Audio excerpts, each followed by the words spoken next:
Mungkinkah Partai Islam menjadi penguasa di Indonesia? Pertanyaan ini seolah tidak pernah hilang dari perbincangan politik nasional. Dengan fakta bahwa Indonesia adalah negara dengan populasi Muslim terbesar di dunia, banyak yang beranggapan bahwa sudah sewajarnya Partai Islam bisa tampil sebagai pemenang utama dalam pemilu. Namun realitas sepanjang sejarah menunjukkan hal yang berbeda. Sejak masa awal kemerdekaan hingga era reformasi, Partai Islam tidak pernah berhasil meraih kekuasaan penuh dan lebih sering menjadi pelengkap dalam koalisi bersama partai-partai nasionalis.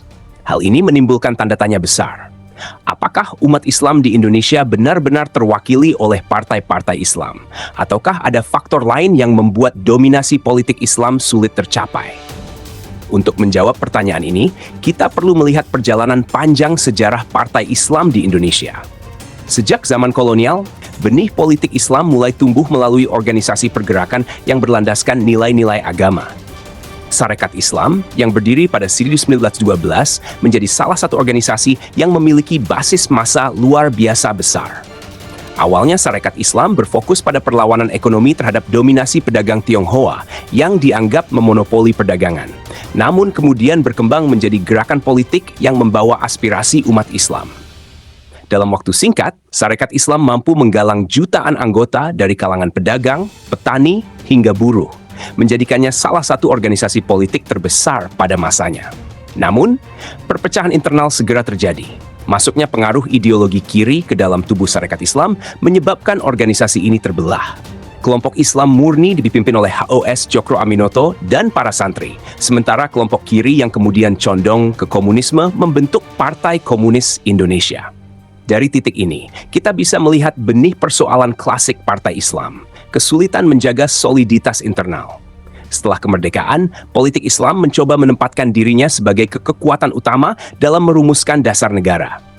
Perdebatan tentang Piagam Jakarta memperlihatkan betapa besarnya keinginan sebagian umat Islam agar syariat memiliki kedudukan formal dalam kehidupan berbangsa. Namun, kompromi politik akhirnya menghapus 7 kata dalam Piagam Jakarta demi persatuan bangsa. Meski pahit bagi sebagian kelompok Islam, keputusan itu menjadi titik penting yang menegaskan bahwa politik Indonesia sejak awal tidak sepenuhnya bisa didominasi oleh satu ideologi keagamaan.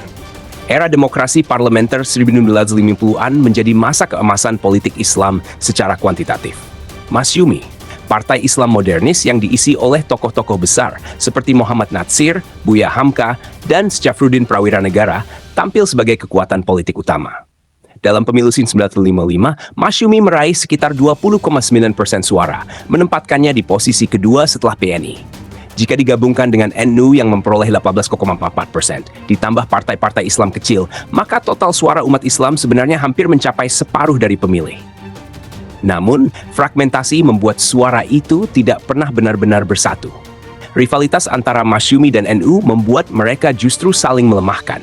Dan pada akhirnya, kekuatan Islam tidak pernah bisa menjadi pemenang tunggal. Kejatuhan demokrasi liberal dan masuknya demokrasi terpimpin membuat Partai Islam makin terpojok. Masyumi dibubarkan oleh Soekarno dengan alasan mendukung pemberontakan PRI Permesta. Meski banyak yang melihat itu sebagai cara untuk menyingkirkan lawan politik. NU yang bertahan pun tidak berdaya menghadapi dominasi politik Soekarno dan PKI. Situasi ini memperlihatkan bahwa politik Islam seringkali tidak hanya dikalahkan oleh fragmentasi internal, tetapi juga oleh represi kekuasaan. Era Orde Baru membawa babak baru. Soeharto memaksa semua partai Islam melebur dalam Partai Persatuan Pembangunan, PPP. Secara teoritis, penyatuan itu seharusnya memperkuat suara umat Islam. Namun, dalam praktiknya, PPP tidak pernah benar-benar bisa menjadi lawan tangguh bagi Golkar yang didukung penuh oleh rezim. Depolitisasi Islam berlangsung sistematis. Orde Baru menekan simbol-simbol Islam di ruang publik, melarang penggunaan asas Islam bagi partai politik, dan mendorong Pancasila sebagai asas tunggal. Bahkan pada tahun 1984, NU secara resmi kembali ke Hitah 1926 dengan keluar dari politik praktis. Hal ini membuat PPP kehilangan basis penting dan semakin lemah. Pada masa ini, politik Islam praktis lumpuh dan tidak memiliki peluang untuk menjadi penguasa. Era reformasi yang dimulai pada 1998 kembali membuka ruang bagi partai Islam. Berbagai partai baru bermunculan. PKB lahir dari basis NU dengan dukungan Gus Dur, PAN muncul dari basis Muhammadiyah dengan Amin Rais sebagai tokoh utamanya. PKS berkembang dari gerakan Tarbiyah Kampus, sementara PPP tetap bertahan. Harapan sempat muncul bahwa dengan kebebasan politik yang baru, Partai Islam bisa kembali bangkit. Namun kenyataannya justru semakin banyak fragmentasi. Pemilu 1999 memperlihatkan fenomena ini. PKB meraih sekitar 12,6% suara, PPP 10,22%, dan PKS sekitar 1,4%. Jika dijumlahkan, suara Partai Islam cukup besar, namun tetap kalah oleh PDI Perjuangan yang meraih 33,2%. Fragmentasi sekali lagi menjadi faktor utama yang menghambat kebangkitan Partai Islam. Dalam pemilu-pemilu berikutnya, pola ini berulang. Pada 2004, 2009, 2016, 2011, hingga 2024, tidak ada satupun partai Islam yang mampu meraih suara dominan. Bahkan, tren suara partai Islam cenderung stagnan di kisaran 30-35% secara total jika digabungkan. Itu pun terpecah ke dalam beberapa partai. PKS sempat mengalami peningkatan popularitas karena citra bersih dan militansi kadernya. Namun tetap tidak pernah bisa melampaui 10%. PKB lebih banyak memainkan peran dalam koalisi, sementara PAN sering dianggap sebagai partai Islam moderat yang lebih condong ke nasionalis. PPP sendiri makin tergerus karena konflik internal dan kasus korupsi. Kasus korupsi memang menjadi salah satu noda besar dalam perjalanan Partai Islam. PPP pernah mengalami guncangan ketika ketuanya, Surya Dharma Ali, terjerat kasus korupsi dana haji. PKS juga tidak lepas dari sorotan ketika Lutfi Hasan Ishak, salah satu presidennya, terlibat dalam kasus suap impor daging sapi yang mencoreng citra partai yang dikenal religius itu. PKB pun tidak bebas dari kasus serupa. Misalnya korupsi, yang menyeret mantan ketua umumnya Muhaimin Iskandar dalam pusaran kontroversi politik, meski tidak semua berujung vonis hukum. Kasus-kasus ini menunjukkan bahwa membawa label Islam tidak otomatis membuat partai lebih bersih dari praktik korupsi. Justru ketika terungkap, publik merasa lebih kecewa karena ada jarak antara moralitas Islam yang dikampanyekan dan kenyataan yang terjadi. Nasib Partai Islam ke depan menjadi pertanyaan menarik. Apakah mereka akan tetap eksis dengan wajah lama atau muncul Partai Islam baru yang lebih segar? Melihat tren politik Indonesia, besar kemungkinan Partai Islam akan tetap bertahan, meski tidak dominan. PKB kemungkinan besar masih akan eksis karena basis massa NU yang sangat kuat. PKS juga cenderung bertahan karena memiliki jaringan kader yang solid. PAN dan PPP mungkin akan terus ada, meski perolehan suara mereka bisa semakin mengecil jika gagal beradaptasi. Ada kemungkinan muncul partai Islam baru, terutama dari kelompok-kelompok muda atau kalangan Islam radikal yang ingin memperjuangkan visi politik Islam lebih murni. Namun, regulasi politik yang semakin ketat membuat pembentukan partai baru tidak mudah. Kalaupun ada, partai radikal berlabel Islam kemungkinan tidak akan bertahan lama karena sulit mendapatkan izin resmi dan cenderung berhadapan dengan aparat keamanan jika mengusung ide negara Islam Indonesia. Hipotesis lain yang sering muncul adalah adanya infiltrasi pihak luar ke partai Islam untuk melemahkan perjuangan Islam itu sendiri. Misalnya, masuknya bos Lion Air yang non-muslim ke dalam PKB memunculkan pertanyaan apakah arah perjuangan partai ini masih murni Islami atau lebih pragmatis demi kepentingan bisnis dan politik. Sementara itu, ada pula fenomena sebaliknya. Sejumlah kader partai Islam justru keluar dan masuk ke partai nasionalis untuk memperjuangkan nilai-nilai Islam dari dalam. Misalnya, PDI Perjuangan yang memiliki sayap organisasi Islam bernama Bamusi, serta fakta bahwa salah satu pendiri PKS justru bergabung ke PDI.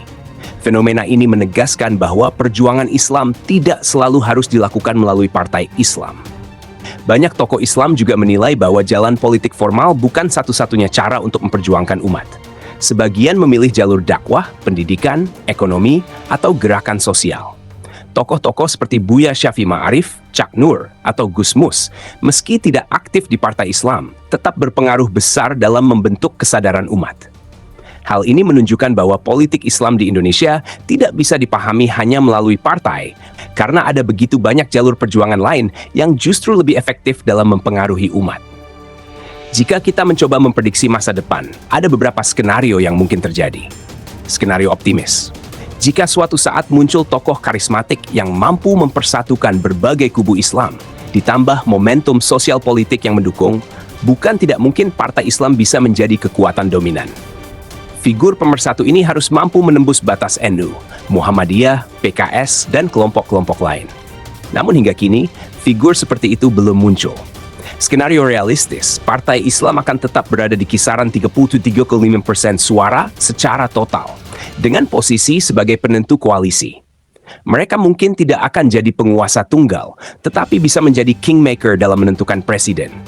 Dalam sistem presidensial Indonesia, posisi kingmaker sangat penting karena menentukan arah kebijakan nasional. Skenario pesimis, Partai Islam bisa semakin terpinggirkan jika terus terjebak dalam konflik internal, kasus korupsi, dan gagal beradaptasi dengan isu-isu baru. Jika mereka tetap hanya mengandalkan isu syariat, mereka akan kesulitan memperluas basis pemilih di tengah masyarakat yang semakin pragmatis. Bahkan, ada kemungkinan suara Partai Islam makin tergerus oleh partai nasionalis yang lebih lihai menggait pemilih Muslim dengan program-program populis. Dengan semua dinamika ini, bisa disimpulkan bahwa Partai Islam memiliki potensi besar, namun menghadapi tantangan yang tidak mudah. Jalan menuju kursi penguasa penuh masih panjang dan berliku. Namun dalam politik, segala kemungkinan tetap terbuka, terutama jika ada perubahan besar dalam kesadaran umat, munculnya tokoh pemersatu dan konsolidasi yang kuat. Untuk saat ini, yang paling realistis adalah Partai Islam tetap memainkan peran sebagai bagian dari koalisi besar, menjadi salah satu penentu arah bangsa, meski bukan penguasa tunggal di negeri mayoritas Muslim ini.